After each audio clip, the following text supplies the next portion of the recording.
संत तुकाराम महाराज अभंग. आनंदाचे डोही आनंद तरंग.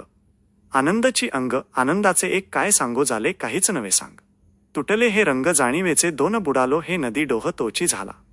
आनंद मुराला अंगी अहो तीन तुका म्हणे काही नवे रे सांगता. आनंदाची वार्ता. आनंदाने चार.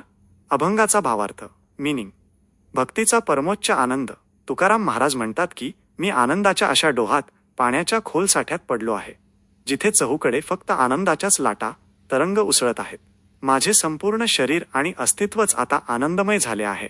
शब्दांच्या पलीकडची स्थिती. या अवस्थेत मला काय अनुभव येत आहे हे मी शब्दांत सांगू शकत नाही. माझी मीपणाची आणि जगाची सगळी जाणीवच नष्ट झाली आहे. एकत्रित रूप. जसे नदीचे पाणी डोहात मिसळून वेगळे राहत नाही तसेच माझे अस्तित्व देवाच्या आनंदात विरघळून गेले आहे. मौन आणि तृप्ती. शेवटी तुका म्हणे या आनंदाची गोडी इतकी अद्भुत आहे की ती शब्दांत सांगता येत नाही. तो आनंद फक्त अनुभवायचा असतो आणि आनंदानेच त्याचा स्वीकार करायचा असतो. हा